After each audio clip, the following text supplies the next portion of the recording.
Hello, welcome to Sound and Fury Book Reviews. As usual, I am Tina. Today I am doing a book review of Hell's 8 by Stark Holborn.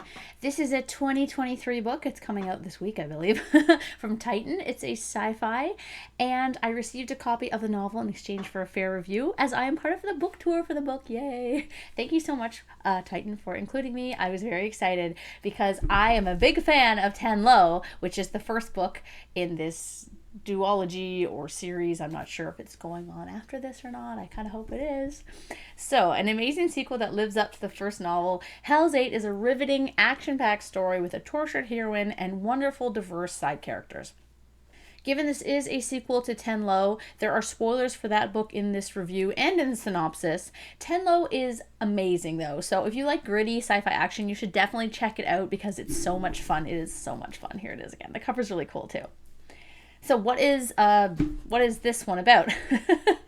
Ten Doc Lo is a medic with a dark past, riding the wastes of the desert moon Factus, dispensing medicine to the needy and death to those who cross the laws of the mysterious Seekers. Cursed by otherworldly forces, she stays alone to keep herself safe and to keep others safe from her. But when she experiences a terrifying vision of conflict and foresees the deaths of those she once called friends, she must drag herself back to the land of the living to stop a war before it begins. With a rebellion brewing, the Accord's grip on the Outer Moon's weakening, and a sinister tycoon buying up all the land in sight, Ten must find allies where she can and face the past in order to save the future, even if the cost might be greater than she could have ever imagined. While Hell's 8 could have easily just piggybacked on the first book in terms of setting and characters, it definitely is not just a this world is already established sequel. We have a new antagonist, new stakes, and while we have some characters reappearing, which was awesome, they are all 5 years older, and that's a little bit different. And the world building in this book is almost more expansive than the first.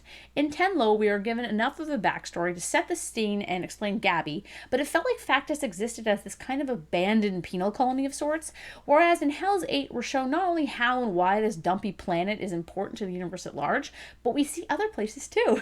There's a really cool dystopian Blade Runner-like world at one point that was so interesting, and I wish we'd spent more time there. Maybe we will later, I don't know. That part was really cool. Like in the first book, the action in Hell's 8 is impressive, immersive, and gritty. It retains a very Western feel with a lot of shootouts, hand-to-hand, and realistic wounds. Where the book really shines, though, are the few scenes where you get more explanation, or at least extrapolation, into what the ifs are.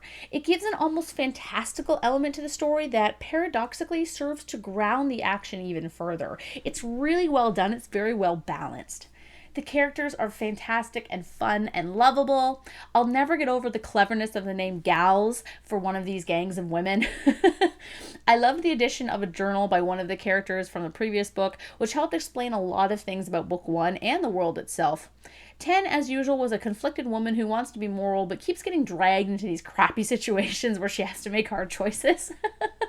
I really like that Silas came back as well. He was kind of a favorite of mine in the first book.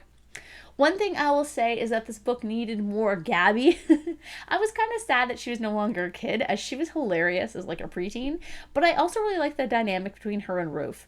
They were a great addition to the story as well because I really like kind of a tag-along young character that isn't sure where they fit, and I also am super fond of Rowdy the robot dog.